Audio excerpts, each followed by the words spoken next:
Hi, it's Joanna Oakey here and welcome back to the Deal Room podcast, brought to you by our commercial legal practice, Aspect Legal. Welcome to part 2 of our exciting 2-part series with Greg Savage of The Savage Truth.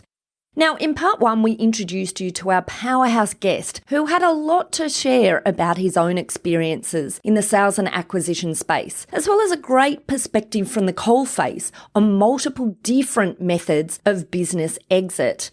We heard his story relating to the growth of his very first company from being a startup business to being a $60 million company while surviving the 1990 recession. So any of those businesses who are suffering some tough times, Greg's discussion in part 1 here is a really good booster in terms of what is available to you as a business owner. We then talked about his experiences in an IPO, and we discussed how to optimize growth through acquisitions. And then we closed part 1 with some great discussion on that ultimate tricky area, earnouts. So look, if you missed part 1 of this series, don't forget to jump back and listen to it after this episode. But for now, keep listening as we dig deeper into Greg's coalface experience in engineering a management buyout. We also talk about some key concepts Greg has learned in the M&A space, about what has changed over the years in the way he approaches acquisitions and the brutal truths he has to offer from his encounters in this area. And finally, we wrap things up by running through a list of things that you ought to consider when getting ready for exit. So let's get started. Ladies and gentlemen, good evening. Are you ready? Okay, here we go. You're listening to the Deal Room podcast. Join us as we bring you the inside scoop on business sales and acquisitions. Get across trends in the area and hear the industry's best recount their real-life tips, traps, and experiences. Now, here's your host, Joanna Oakey. One of the things that I loved when I was looking at your bios, you have so many elements there that touch on the different types of exit. Because quite often, I think when business owners are looking at this concept of what does the end look like for me or what is the exit plan, can become confusing considering many of the different types of exits. So you've talked about a listing here, you've talked about acquisitions, and in your experience after you left your listed company, you then ended up in an organisation that you then participated in a management buyout of. Is that right? Yeah, so what happened there was, I think I took a year. I was very lucky because I was about 40 or something. I felt I'd worked hard and all the rest of it. So I took a year off. It ended up being 18 months when traveling with my family in Europe. We had another child, my son. I was at home for the first year of his life, which is a magnificent benefit to me and my wife. And to him, I tell him, he's 17 now. And then I was approached to join this company called Aquent. And Aquent is an American business based out of Boston and is the largest recruiter of marketing digital staff in the world. And they had 40 offices in America at that time. And they had 5 outside America. And I was given the job of what they call international CEO. But in American speak, that means everything outside America. Right. It was actually quite a small job, but I liked it because it wasn't anything to do with accounting and finance. They had a different attitude to the way they treated candidates, which was ahead of its time. I was going to run offices that included Australia, but also New Zealand, Singapore, and Japan. So I liked the thought of that. And I actually worked with that organization for 10 years.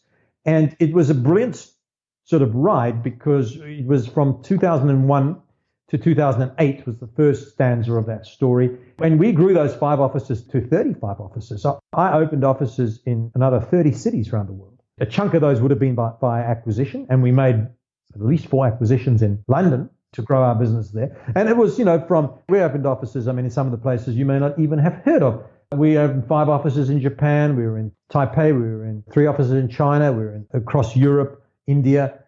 And it was a brilliant ride, and the revenues grew from like 10 million to 100 million outside of America, And that was great. And I began to almost believe that I was pretty damn good at all this. What actually happened, which was a very good figurative slap in the chops for me, was in 2008, when the Lehman Brothers and everything went pear-shaped, the world went into recession, particularly in markets like the UK, our revenues dropped. And that was okay because I dealt with that before. But it exposed that we weren't nearly as good a company as I thought we were. Don't get me wrong. Aquent is a magnificent company and was then and is now. But the business I had built had flaws that, when you're doing well, you either choose not to see or you don't see, such as our relationships with clients weren't as strong as we thought, our management in some places. I'm not saying it's easy, but if you're in a rising market and you do solid work, your business can look very impressive. It's how you can manage in times of strife, which of course exposes a lot of people, and that's true of life as well. Some of our staff weren't as good as we thought, some of our technologies weren't as... So it was a tough time. I won't say it was humbling. I mean, I was still the CEO of a very successful business. We still were profitable, but we had to close some offices, and I hadn't done that for many, many a year. And, we had to do some difficult things.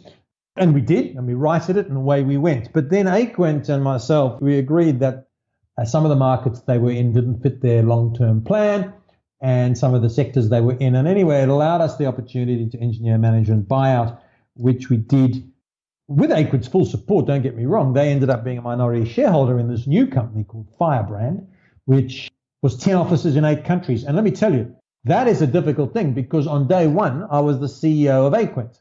On day 2, I was the CEO of Firebrand, which had no branding, no history, and had 10 offices in 8 countries, which sounds big, but let me tell you, we only had about 150 staff at our biggest. So we were actually a small business spread across a lot of geography, including countries as far different as England, France, Japan, New Zealand, Malaysia, and Hong Kong. So, and Singapore and Australia. So very diverse, some of them not even speaking English. So the challenges of building a brand and managing people across those geographies was when you didn't have the resources that I used to have at Aquent, because we're now a startup, I guess, in a way.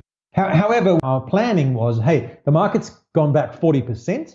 Let's create this new company at what we might perceive to be the bottom of the market. Let's do a great job and ride the market recovery was our plan. Did it work? 50% it worked. It worked, but I could see 3 years later that for me to achieve everything would be another 5 years.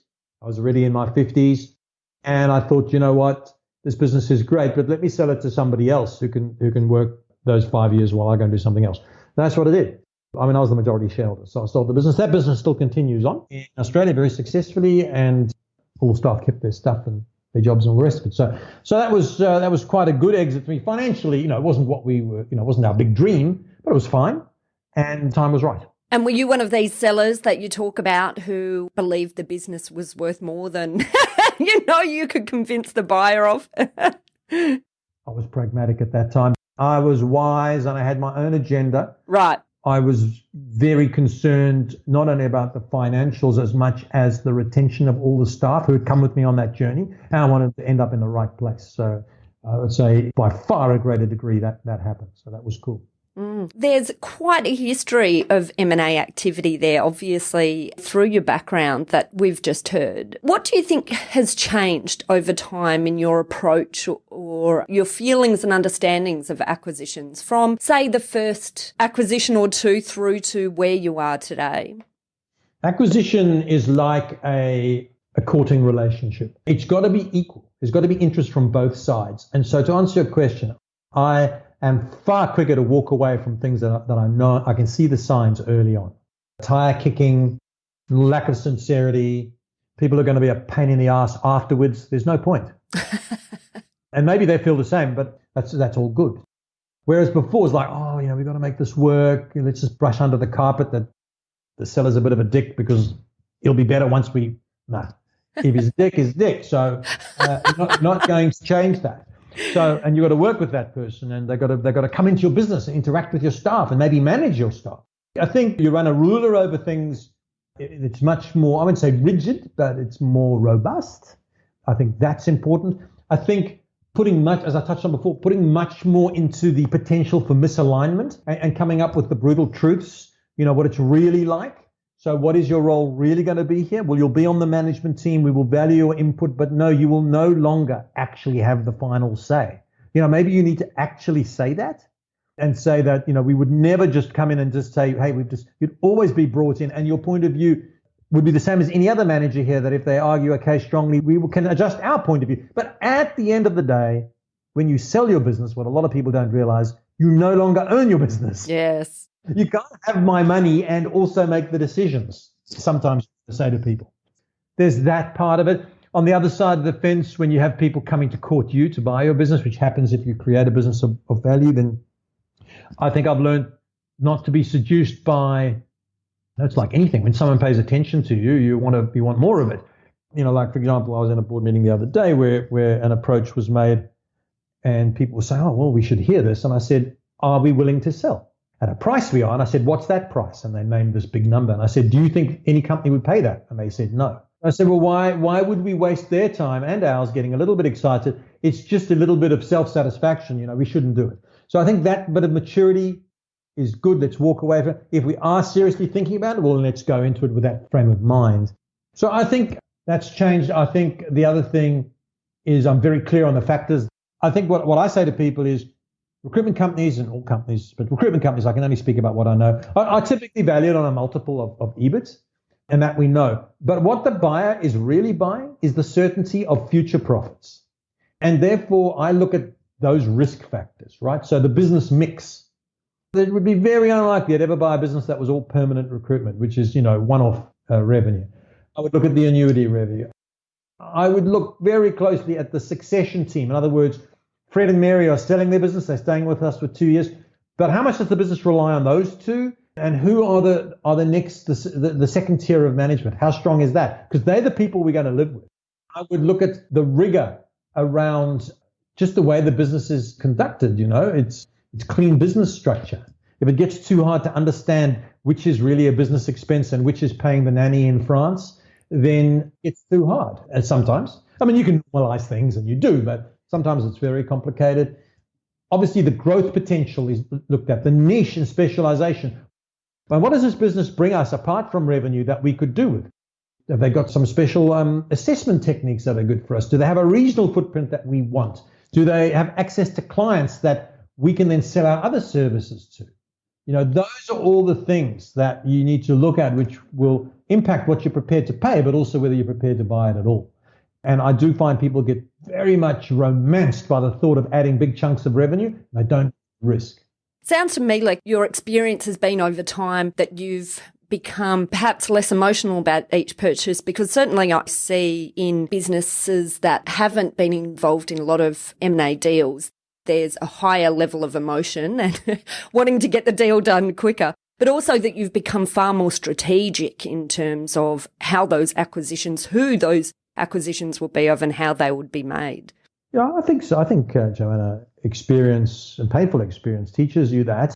I do think sometimes I annoy my younger colleagues who perceive me as being a bit of a buzzkill sometimes, because I often say, really? Do we really want an office in Adelaide? Love Adelaide, but what's the upside in our industry?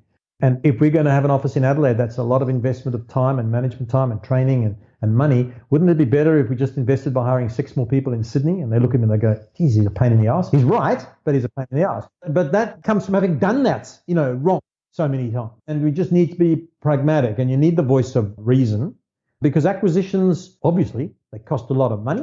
And you've got to ask yourself the question, we're going to pay $4 million for this business, or let's make it a smaller number. We're going to pay $1 million for this business. What else could we do with $1 million to grow our business? We could spend it on the races, but what else could we do with $1 million? We could hire a lot of people. We could invest in technology. Would that give us a quicker and better and safer return?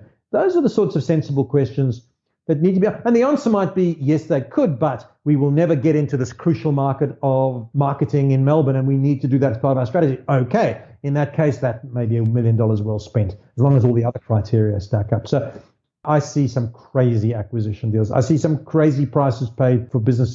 I can almost tell them how much they're going to lose. In my industry, just because I know it. But I've also seen some very, very, very positive deals done that have enhanced the careers and the financial position of a lot of people, which of course is good.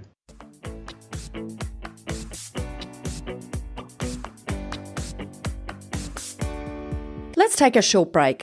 When we get back, we'll talk about why the excitement in M&A transactions very rarely live up to the dream. Then we close this series by carefully identifying the key things that you ought to consider in getting ready for exit, whichever type of exit you may choose. And that's next. This is Joanna Oakey, and you're listening to The Deal Room, a podcast brought to you by Aspect Legal.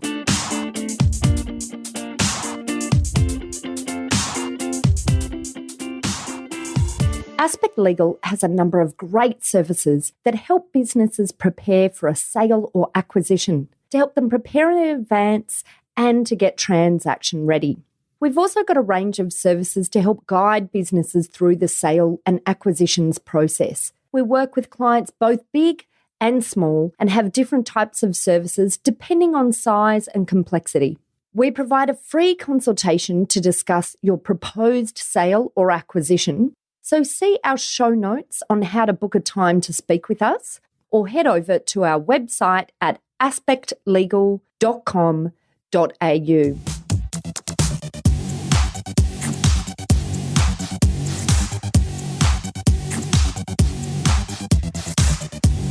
Welcome back. Earlier we heard Greg's story, how he engineered a management buyout and the insights that came with that experience.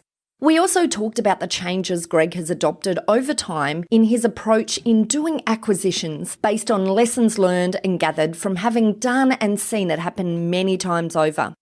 Now let's jump back into our conversation with Greg and talk about some tough observations he has made about the realities in the M&A space. Then we wrap things up by running through the key elements that you ought to consider in getting ready for exit, whichever type of exit you may choose.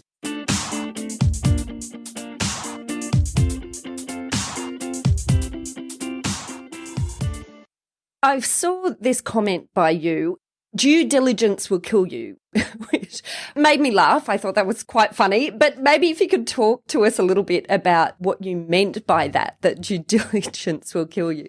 Obviously, you've had some fun experiences with due diligence.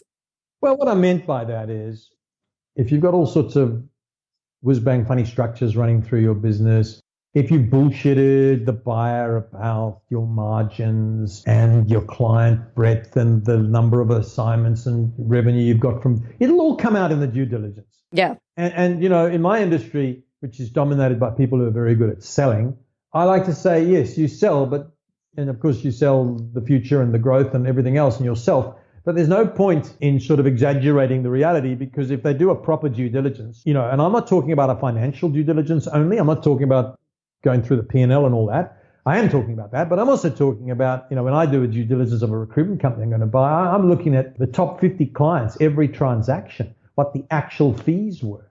So I really know the quality of the business. And if somebody does a good due diligence and you've been gilding the lily, they will find out and the thing will fall over. And I've seen that happen multiple times. You also comment that the brutal truth is that most transactions disappoint all parties. And I think we get a flavour of why you say that from some of the experiences you've shared. But it seems like a fairly tough comment. I think it sounds like you've obviously seen much larger number of transactions disappoint parties than have fully succeeded. But what do you mean by that, I guess? Can you drive into why they disappoint the parties? I'll tell you in a minute, but I'll also just make this point to you. My expertise is in the recruitment industry.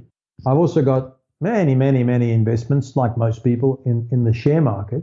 And so I keep an eye on what all these companies are doing. And let me tell you, the majority of their acquisitions are fuck-ups. So it is not easy. Didn't NAB lose most of their business by making an acquisition in the UK? Isn't almost any company riddled with historical examples? So I'm not some doomsayer who's negative about acquisitions. I'm just a guy who's been around long enough to know that the excitement very rarely lives up to the dream. And when you ask me, what do I mean? I mean that the stakeholders, there are typically 3, 4, or 5 stakeholders in a transaction like this. There's the buyer, there's the seller, there's the staff, there's the candidates, and there's the clients. Let me leave candidates and clients out. If you like, we can replace them with one word: customers, okay, for any business. So the buyer often is disappointed by how much they have to spend and how much management time it takes to integrate that acquisition.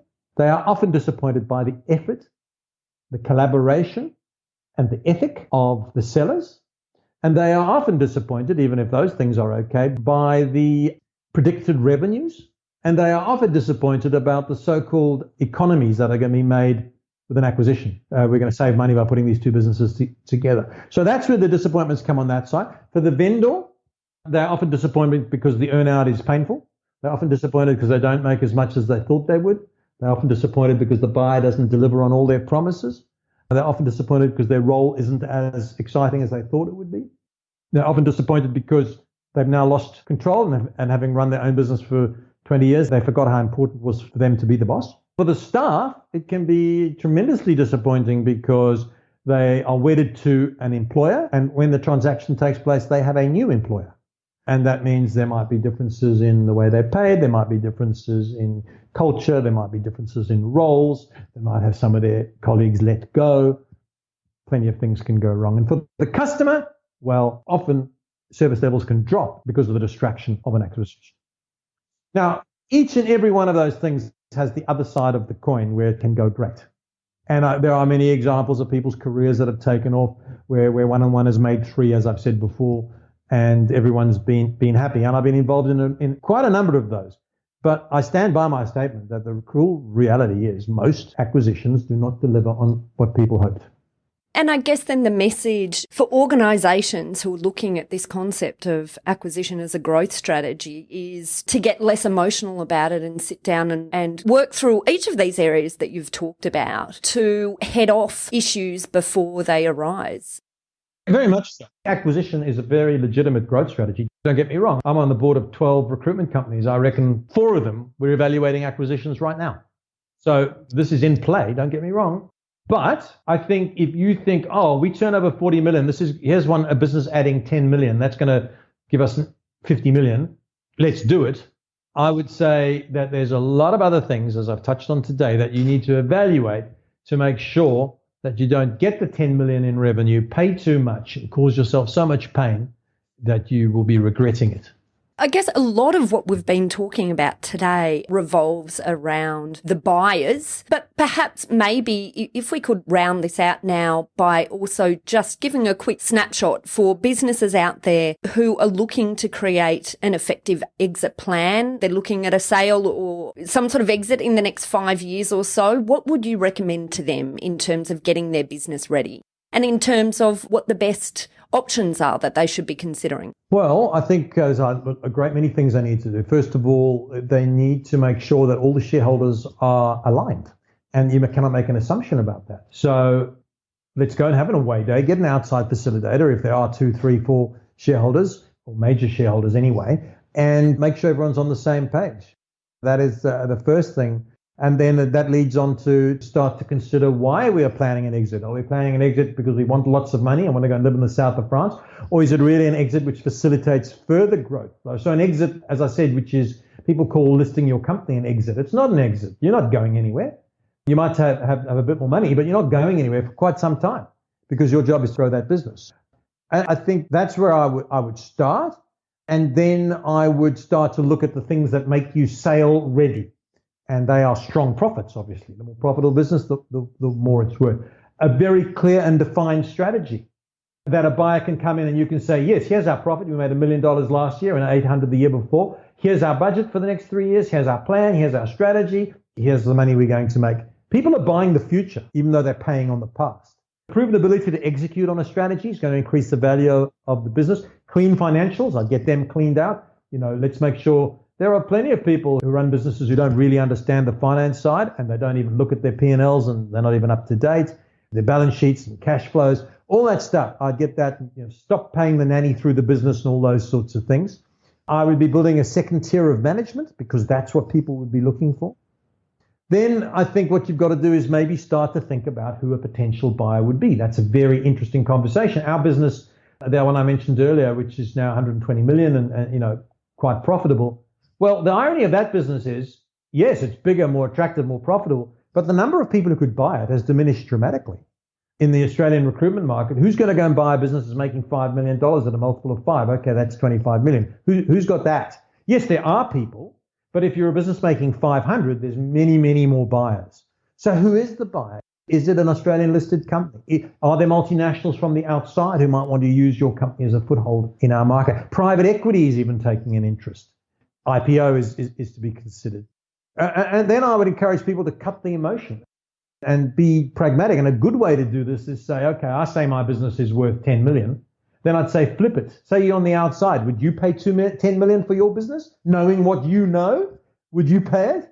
Why would you buy your company? And more importantly, why would you not buy your company? And then if you ask that question and give an honest answer and say, you know what, I wouldn't buy my own company because really all the relationships are in the hand of the vendor, not with the staff, then I would say fix it. Those are the things I would do. Focus on what the buyer's going to see, not what you see from the seller point of view. When you look in selling your house, it's the most beautiful house on the street. If you view it from the buyer point of view, you go, you know what? It's on a busy corner and it doesn't have a garage. These are things that are going to reduce the buyer's interests. And then I'd build sustainability. As I said, people are buying future revenues. And in my industry, which is all people, there's no manufacturing. It's about, you've got to look at your weakest link and realize that people will calculate a price according to your weakest link. And so what are the points of failure? How much annuity revenue have you got? What's your digital footprint from a marketing point of view? Have we invested in that? Systems and processes. People talk about the phrase productization, which means, the pumping out of a product in a consistent way. Well, in a service business, you've got to servitize your business where the processes are documented. And if I plug in new people, they'll very quickly fit in. You don't want a business that's got 12 staff and each one of those staff does it a different way. It's having that defined and documented operations that people want, a real proven induction and training and supported with good technology. And in my area, that's an ATS, which is an applicant tracking system, and a CRM, customer relationship management system, all of which companies would have under other names. That needs to be clean. Can we market our business digitally and socially? By social, I mean social media. And I think the other thing is that if you try to squeeze too much out of your price, you really need to leave something on the table for the buyer. So by that, I mean the price is reasonable, but there's a clear growth strategy and there's upside for the buyer. You've got to make it easy for the buyer to see a golden future.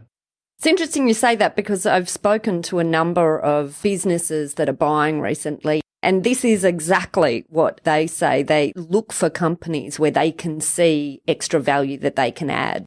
They don't want to see that it's tapped out for value, that it's grown as much as it can. That's exactly right. So as I said several times, 1 and 1 equals 3. The one is the seller has got all these good things. The other one is the buyer can bring these good things. And between the two, it's a catalyst for bigger and better things. That is when it really works well. Like that example of people in Melbourne. It's a great example of where 1 and 1 and 1, there were 3 parties to that. Didn't make 3, I reckon it's made about 9. That's a good one. Well, look, thank you so much, Greg. It has been such a fabulous overview of your experiences in many facets of this M&A environment. If our listeners would like to find out more about you, and I know you've got a really great blog, which I highly recommend. So if any of our listeners are interested to hear more about you, they can follow your blog, right, by heading over to your website? Yeah, I would say to any of your listeners, if you have listened to this and thought I'd be a good guy to act as your advisor in a sale or a buy, I am not. I'm just telling the story. I know there are better people than me. I have a website. It's gregsavage.com.au. I put out a blog called The Savage Truth, which is, by the way, is the best name for a blog in the history of blogs. Savage Truth. It's mainly about recruitment, but it's about leadership. It's about social media. It's about ethics, often within a framework of recruitment. And so that might be interesting for people, or you can follow on Twitter or LinkedIn. It's all there on the blog where you can. I'd be very happy to have more connections in that area, but I'm not an M&A expert. What I've told you today is everything I know. Well, you sound like you've got a wealth of experience there, whether you call yourself an expert in the area or not. I just want to mention to any of our accountants listening, we actually had an interesting quick discussion before we launched into this podcast recording about the work that you do with accountants. So you're talking next week, I think you said it is, in New Zealand. Well, I'm an owner of one of the biggest accounting recruitment firms in Australia, and I'm a shareholder in the biggest one in New Zealand. So that brings me into contact with a lot of accountants. And that has transpired with me being invited to speak to the ACAs of New Zealand in Auckland. It's actually next month. I'm sure there'll be a page on this on their website. Yeah, I think it's Price Waterhouse, one of their members, has released a document and research on the future of work around AI and how it's going to affect work, particularly in accounting, which, by the way, let me tell you, is very, very, very, very ripe for disruption by technology. And so the debate and the discussion is what skills will accountants need to have going forward? How will we manage people in a more collaborative type environment? And I'm the keynote speaker, and I'll be thinking of something to say by the time I'm there, trust me. So do you talk about anything on your blog that our accountant listeners might find of interest, or is this especially for your keynote events? Well, the leadership and people management topics, which you can, by the way, you can search for that on the site in a drop-down menu and they'll all come up. That would be relevant for accountants as much as anybody else on God's green earth. In fact, that'd be more relevant for accountants who, in the main, put more emphasis on technical skills than they do on people skills. And that's come from 40 years of experience. I'm not intending to insult anybody. If I was intending to insult anybody, it would be much harsher than that. I'm simply saying that management and leadership, staff retention and motivation of people, particularly in an environment where people are working more remotely, they're working more with technology, they're working in an environment of significant change where their jobs are going to be evolved and technology takes big chunks of it.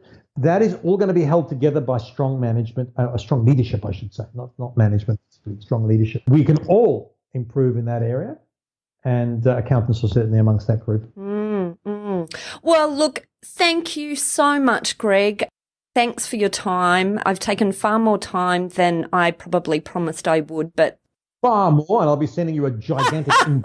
I couldn't stop. It was too interesting, and you've shared so many really interesting insights from being at the coalface, and I think that's what makes this such a really interesting discussion, hearing the experience at the coalface. So thank you so much for your time. I'm very appreciative of it. Jokes aside, I'm grateful and appreciate you thinking of me for your podcast. I hope it's been useful, and I certainly hope that anyone who listens to this might pick up some bits and pieces, because I'll be honest with you, I would love to have heard this podcast 30 years ago. It would have saved me a lot of pain, to be honest with you. Most of what I'm telling you is through mistakes I've made, of which there is a very lengthy catalogue,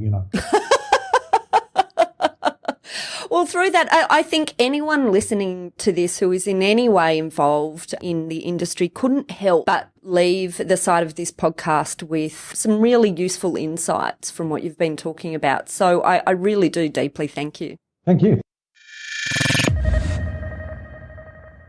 Well, that's it for our two-part series with Greg Savage. And as always, thanks for listening in. I hope you found it really useful and informative, just like I did.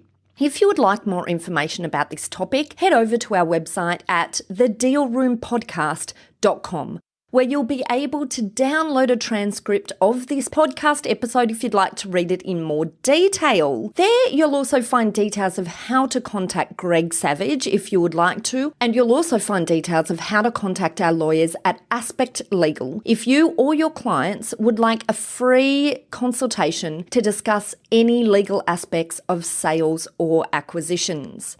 On our show notes and on our episode webpage, you will also find a way to download our free ebooks if you're interested in reading up on the legal considerations in preparing for the sale of a business, or if you would like to read about the legal considerations in buying a business. We have two great ebooks available depending on what side of the fence you're coming from. And of course, we also offer the option of co-branding. If you'd like a copy of either of these documents, customize for you to use with your clients by having your brand attached to it. If you'd like to do that, just get in touch with us via our contact section on our webpage at aspectlegal.com.au. So once again, thanks for listening in. We hope to see you next Tuesday for our next episode of the Deal Room podcast, brought to you by Aspect Legal. Ladies and gentlemen. That will conclude this evening's entertainment. Thanks for listening to the Deal Room podcast. To find out more about this episode and other episodes in the series, check out the show notes or head over to our website at thedealroompodcast.com.au.